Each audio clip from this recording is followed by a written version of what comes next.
channel. My name is Crawford and this is Virginia's for Lowriders. We're back in the garage. We're working on the Ranger. We're trying to get something done. Between what I always complain about, the A.d.d. and shipping issues this week, I haven't really gotten a whole lot done. But we're in the garage. It is like 10 o'clock on Saturday because I waited around all day long for parts that were supposed to have been here Monday. And they still haven't shown up. I got some of my hydraulic parts, but not all of the cups and everything else that I ordered on the 20th, and it's now the 30th. So yeah, it's been a pretty bad week as far as shipping goes, but we're back out here. We got to make progress. We got to get this video done. We got to have something done to the Ranger. It doesn't matter what it is, something needs done. This week I did come out. I completely stripped all of this stuff off of the driver's side. I got everything wire wheeled and cleaned up and ready to paint and all be put back together. I have to do the same thing we did to the other side. Sandblast the backing plate, new brakes, bearings, pads. The calipers were actually new on top of rusty old poop. But I got all this cleaned up, so we need to make templates because this side is different from the other side, which is weird. The pocket is kind of recessed into the frame in a way on this side. Just got some workarounds to do. We'll say that. Probably going to have to get the TIG welder out to make this side a little bit prettier because there's some bolt holes and stuff like that. But if you've never been here before, we are building a Ranger from complete scratch. We want this thing to come off the ground a little bit in the front, maybe like a foot, foot and a half, baby hopping.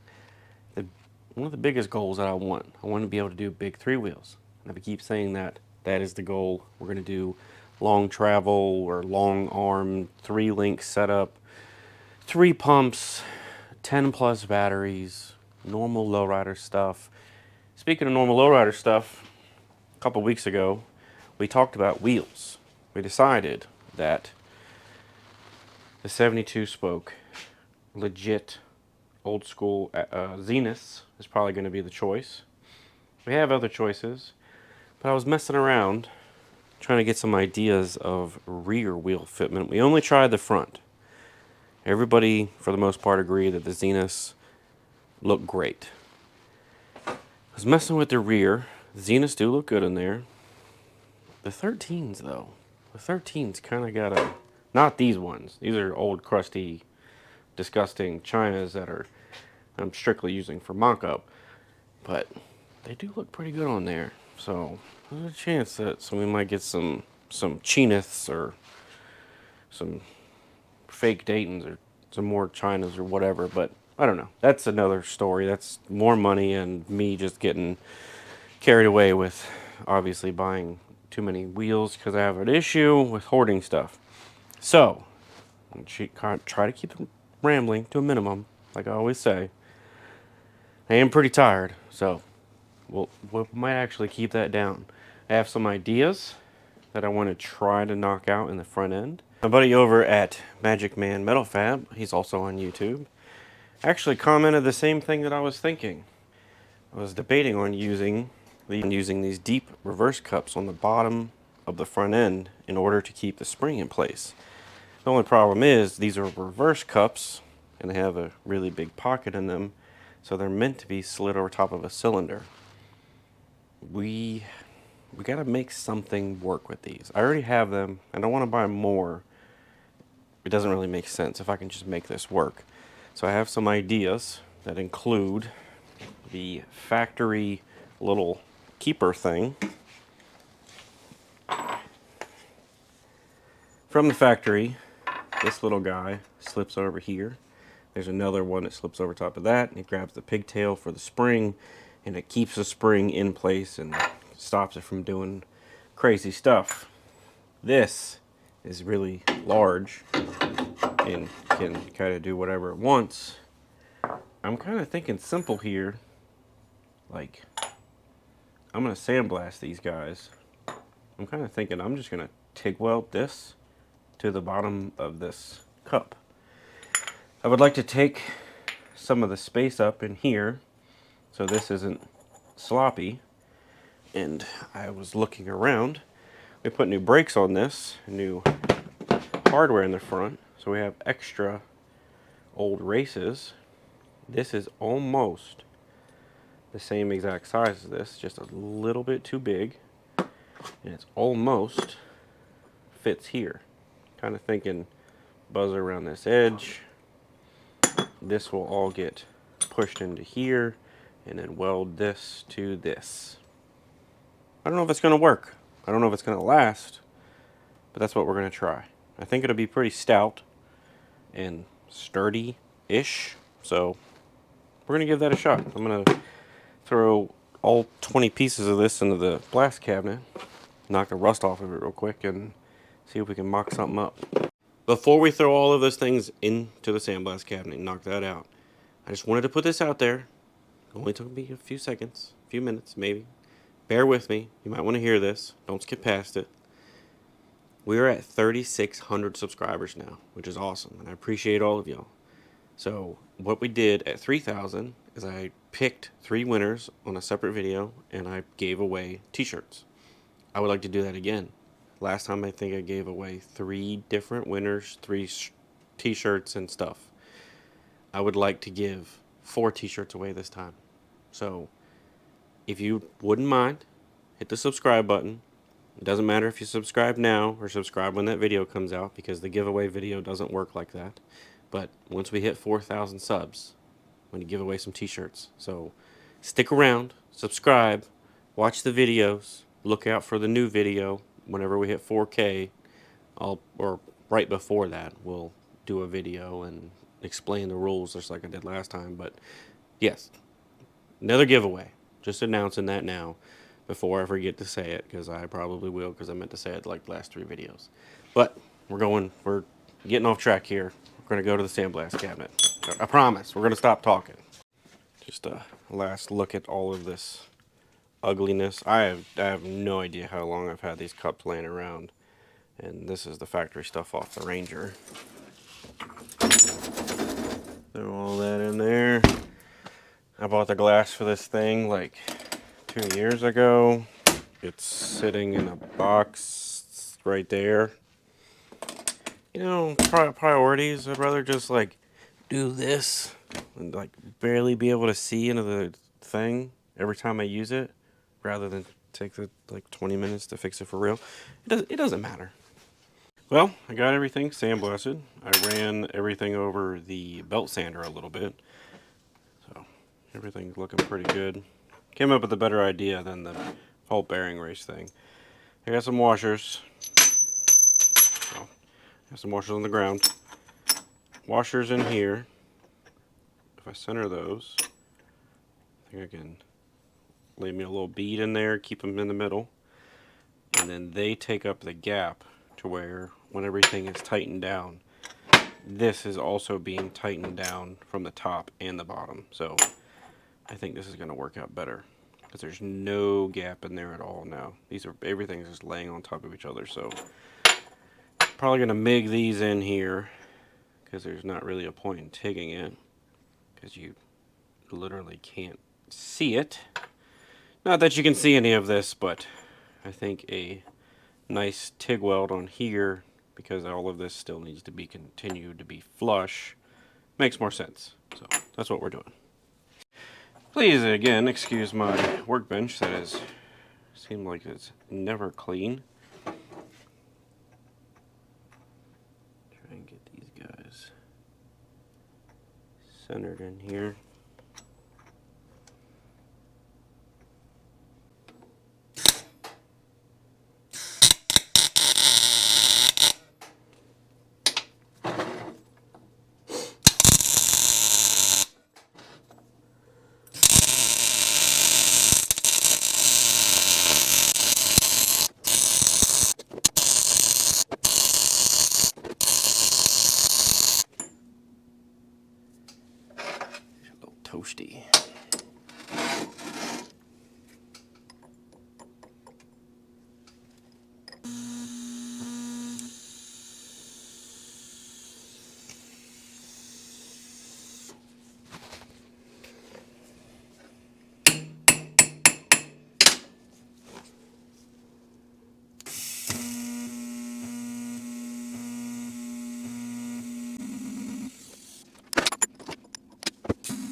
They are extremely hot.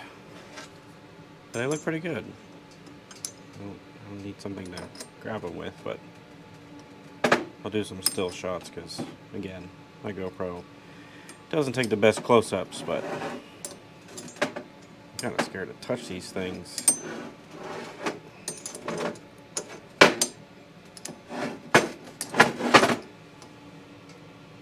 See the washers in there, nice and flush. Everything looks pretty good. I'm going to grab some pliers and we'll see what they look like on the truck.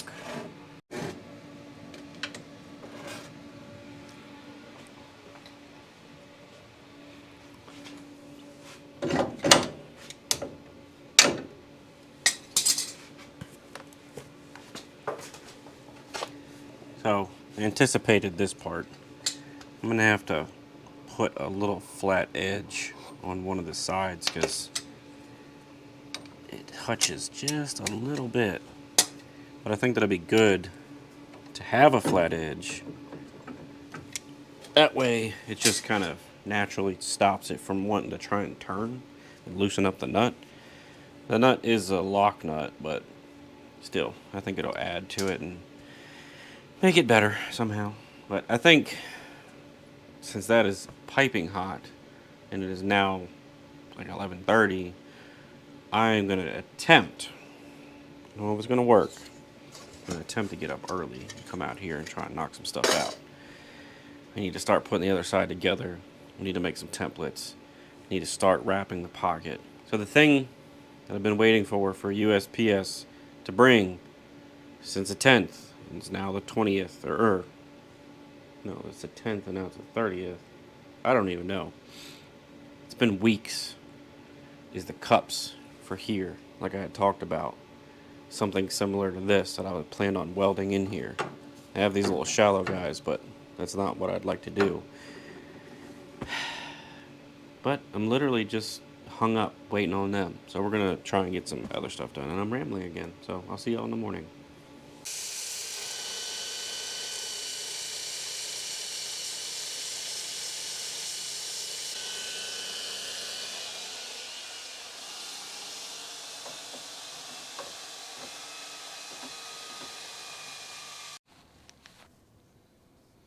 Probably could have took off a little less, but regardless, it still fits in there without making contact. Like that's kind of high centered. Oh yeah, it's the morning, by the way. Yeah, I think that'll work. I think that'll work out really good. It'll actually bolt in its factory location, and hopefully the shape of this will stop any kind of binding and weird popping like normal lowriders do. So I think I need to start doing probably the other side. I think that's probably the most productive thing we can do today. Getting this side partially wrapped. Oh, I gotta grind that too. This one doesn't sit on there anywhere close to flush. Let's whip up some templates real quick. Make some really loud noises with some saws. That's the plan.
managed to mess up another GoPro lens.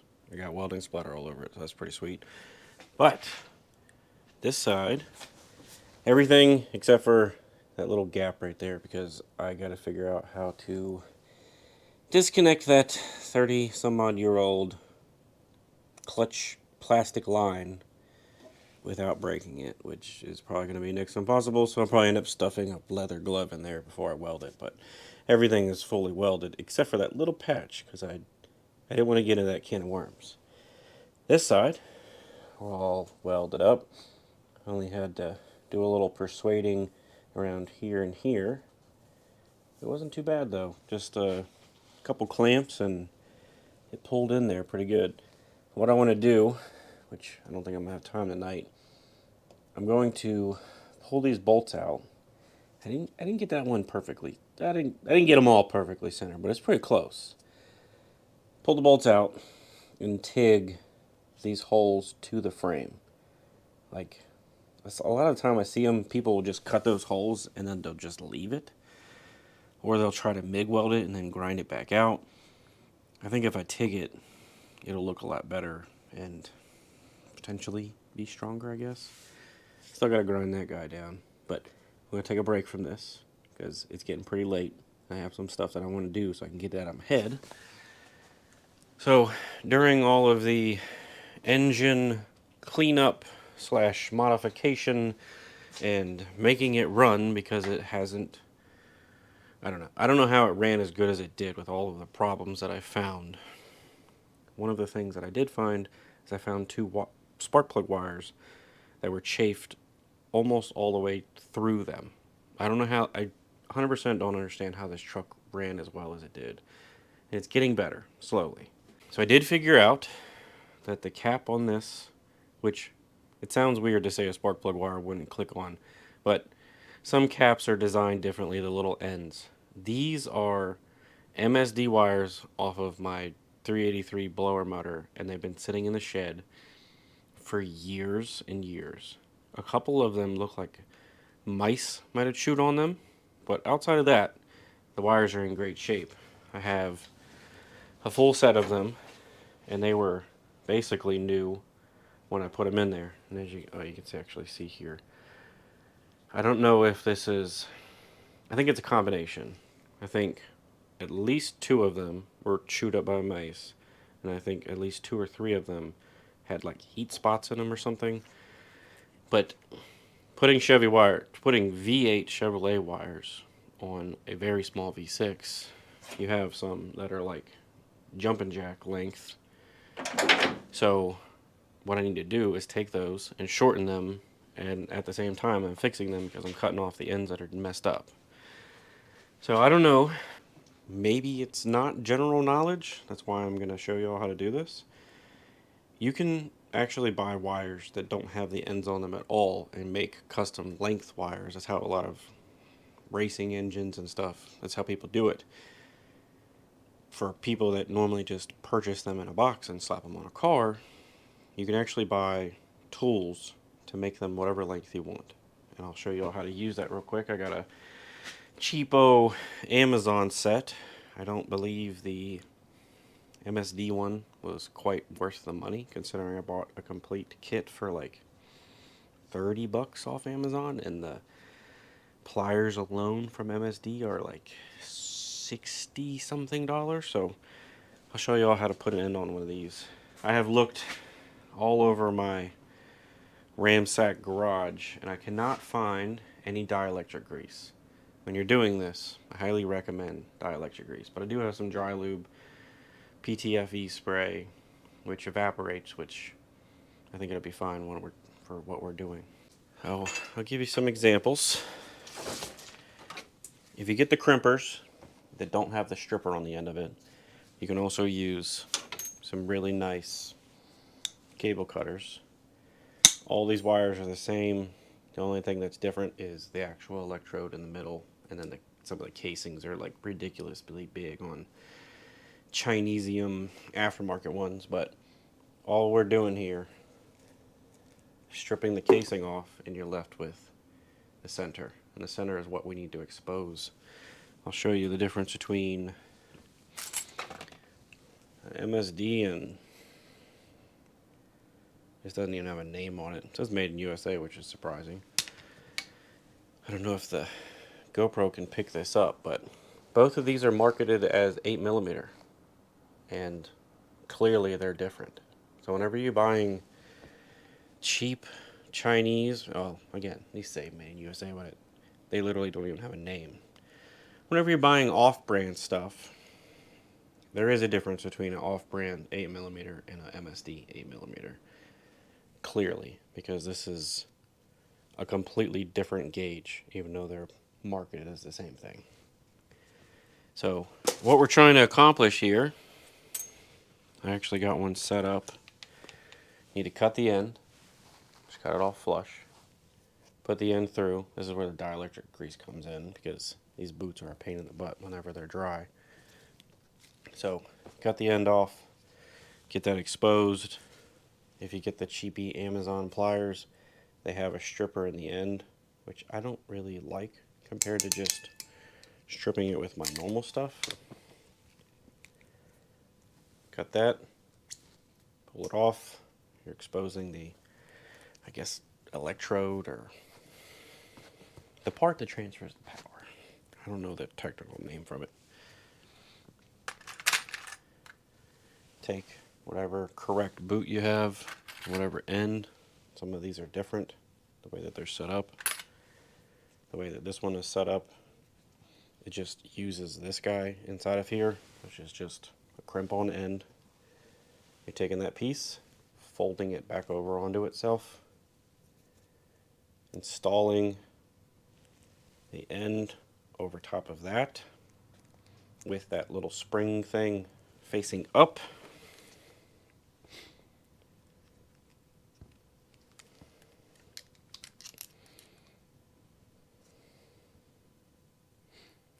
And it's just as simple as lining it up and crimping. Now that is permanently attached, and that's not going anywhere. And then you take, again, your dielectric grease, but I don't have any. Got some of this dry lube stuff. You pull the boot back into place, make sure you got it lined up, because if you don't, it's kind of a pain in the butt. Recenter it into the boot, and you have a shorter wire as I spank myself in the face. So I need to do this 3 or 4 more times, basically. I just reused the MSD boots. You can buy just the little crimpers. You can buy them off Amazon, super cheap. This kit actually comes with boots, but I'd rather use the MSD boots if they're MSD wires, because they're supposed to be a higher heat resistance than Taiwanese rubber. So yeah, I gotta do that a few more times and the spark plug wires will be done. So I got the wires on this side, cut the length, looking pretty good. Still gotta finish the other side, but we'll get to that sometime this week. It is, again, like I do every Sunday, it's like 7 o'clock, and I should be in the house editing and posting this video.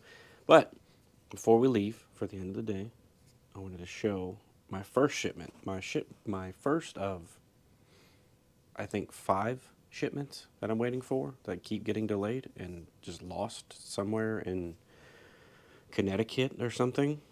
So the first shipment from Hoppos showed up. I'll give a little backstory. I'll take a few minutes to explain this. Bear with me here. I purchased a 3-pump setup a long time ago for my Lincoln. And when I bought the Ranger, I had originally anticipated or planned on just throwing those pumps on there, and whatever it did, it did. That would have been good. And then here lately, the Black Friday deal on Hoppos popped up, and they had free shipping, and I talked myself into buying some stuff. At first, I talked myself into buying a 1/2-inch port pump with a 11 gear, rather than the standard 3/8 port with a 9 gear. I wanted to do that on the front. And then a couple days go by, and then I'm like, well, if I did that, 2 CCEs and a Hoppos, and it's forever going to bother me looking in the bed of the truck. I don't know what it is. I wouldn't be able to get out of my head. So I got back on there and ordered 2 more pumps. So I got 2 number 9s, 3/8 pump, 3/8 ports for the rear, and then I have this, which just showed up yesterday at like 7 p.m. This is the 1/2-inch port, and what I'm talking about, this is an old CCE that I had laying around. So standard, that's a 3/8 port. That is a 1/2-inch. To get you an idea on flow wise as far as that goes.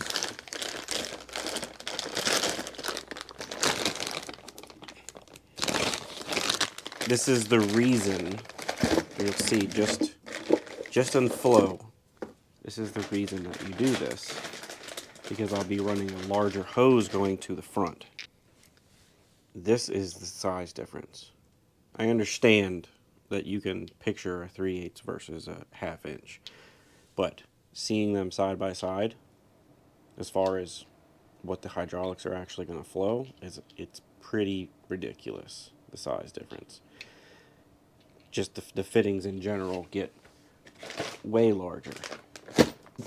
So I will be running this pump 1/2-inch out into 1/2-inch Y block, I guess you could call this, even though it's not shaped like a Y like they normally would be. This is the Hoppos version, into 2 number 8 hoses rather than the standard number 6 hoses. And then again, the rears will be more of a standard thing, and it'll be individual pumps per side. So yeah, that's the first shipment. The rest of it, who knows when it's going to show up. I really, really hope in the next few days I have multiple boxes on my back door when I get home from work, but I don't know. At this point, I might get refunded because it's been so long. But I feel like I'm complaining now, so I apologize, and I guess I'll see y'all next Sunday. I appreciate y'all watching. Again, don't forget to subscribe. Once we hit 4K, I'm giving away t-shirts, so stick around. Watch out for that video. Appreciate y'all watching. I'll see you next Sunday.